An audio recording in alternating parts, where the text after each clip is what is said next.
या डेरिवेटिव जो होता है वो बहुत प्रॉब्लम करता है, और प्रॉब्लम सबसे ज़्यादा तब होती है जब आपको उसके कुछ फॉर्मूले क्लियर ना हो। अक्सर ऐसा ही होता है। हमको ये तो मालूम होता है कि यार f'(2) क्या होता है बताओ। बहुत से लोगों मालूम है कि यार कांस्टेंट जो है वो 0 हो जाता है ना। अब चाहे वो 2 हो, 3 हो, 5 हो, कुछ भी हो, मगर x जो है वो 1 हो जाता है। ऐसा क्यों होता है, इसी को समझेंगे इस वीडियो में और देखेंगे कि क्या चीजें ऐसी होती हैं। देखो ध्यान,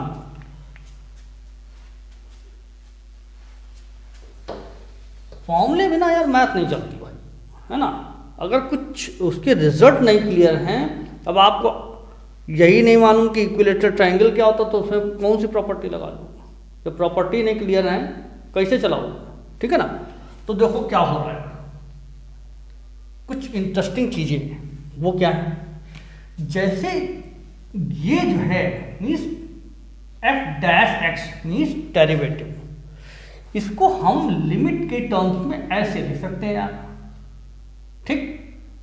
अब यहां ये भी मैं क्लियर कर दूं कि ये जो h है, यहां ध्यान दीजिए कि h टेंड्स टू 0 है, h tends to 0, h equal to 0 नहीं है, तो यानी h 0 नहीं है, लगभग 0 है। क्लियर हो रही बात। तो ये भैया थोड़ा सा ध्यान रखना। क्यों? क्योंकि अगर मान लो तुम ऐसे 0 कह दो इक्वल टू 0, तब तो यहां पर 0 हो जाएगा, और भैया अपॉन 0 ध्यान दो, तो ऐसी कोई व्यवस्था होती नहीं। क्लियर हो रही बात। तो ऐसा कुछ करना नहीं है, ध्यान रखना। इसमें तो नहीं करना है और कहीं भी नहीं करना है, ऐसा समझो। क्योंकि 0/0 का कोई कॉन्सेप्ट नहीं होता है। हो सकता है कुछ भाई लोग बनाई नो वीडियो, हमारे हिसाब से तो नहीं होता है, ठीक। चलिए साहब आइए, तो इसको भैया क्या करेंगे, इसमें हम चूंकि कांस्टेंट टर्म की बात हो रही है, और कांस्टेंट का मतलब यह है कि उसमें लेस मार्क में परिवर्तन नहीं हो सकता है। यानी अगर कहीं 2 लिखा है तो वो 2 ही रहेगा। यानी अगर हम इसकी बात करें, ये तो तब की बात है कि x में कुछ बढ़ गया है ना, x में कुछ बढ़ गया, मगर जब कांस्टेंट है यानी फिक्स है, कुछ नहीं बढ़ा, तो ये भी a हो जाएगा। a b c जो है कांस्टेंट टर्म होते हैं, हमने a ले लिया, ठीक। और ये भी जो है वो a ही रहेगा, क्यों, कांस्टेंट। ऐसी स्थिति में जब इसको हम चलाएंगे तो क्या हो जाएगा,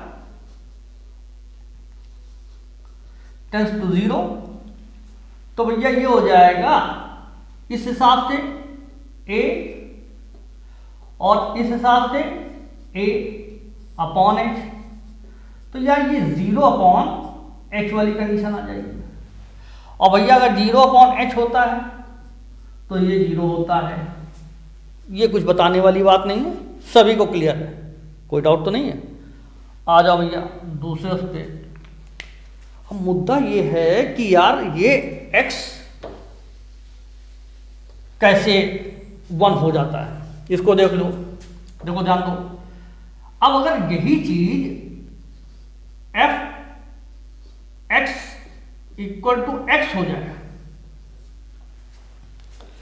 ऐसी स्थिति में परिवर्तन संभव है, क्योंकि वेरिएबल हो गया, यानी वेरिएबल बदल सकते हैं, वेरी कर सकते हैं। ये तो होता है, वेरिएबल का मतलब क्या होता है। तो ऐसे उसमें आ जाओ। तो अब इस स्थिति में ये कुछ ऐसे होगा, ध्यान दो। तो हम जहां जहां x है वहां तो लिमिट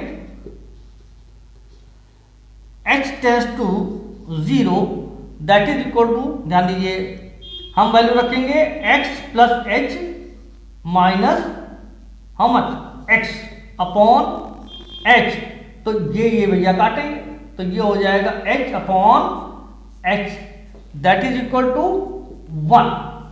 तो इसी वजह से x की वैल्यू जो है वो 1 आती है।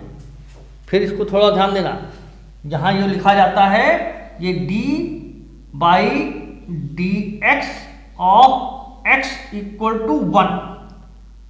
अब अगर ये d बाई डी टी है x 1 नहीं, क्योंकि अब ये हम इसके रिस्पेक्ट में बात कर रहे हैं, यहां पर इसके रिस्पेक्ट में बात कर रहे हैं, तो ऐसी स्थिति में ये t हो, ठीक है ना, तभी 1 संभव है। कुछ बात क्लियर हो रही है? तो ये जरूर ध्यान रखना यार कि गलती ना कर देना। इसी वजह से क्या होता है, अक्सर क्या होता है, हम लोग क्या करते हैं जब लिखते हैं, मान लो ऐसे लिखा हुआ जैसे y स्क्वायर लिखा हुआ है, ठीक, तो हम लोग क्या करते हैं, तो भाई अगर हमको d by d x of y square निकालना है, तो इसमें कंफ्यूज ना होना लोग। होता क्या है कि जब हम लोग इसको निकालते हैं तो अक्सर क्या करते हैं, सीधे क्या है, इसमें क्या है, ये तो ये आगे चला आएगा 2y है ना, बस छोड़ के चले आते हैं, मामला फंस जाएगा। ठीक है, आज ही पेपर है तो इसको जान दो। तो ऐसी स्थिति में ये तो करेंगे ही, साथ में चूंकि ये x है नहीं तो dy बाई डी एक्स भी लिखेंगे। ध्यान रखना, ये इंपॉर्टेंट है ना। बाकी आगे बताएंगे, अब तो शुरू कर ही दिया हमने, है ना, घबराना नहीं। मिलते ब्रेक के बाद। Thank you.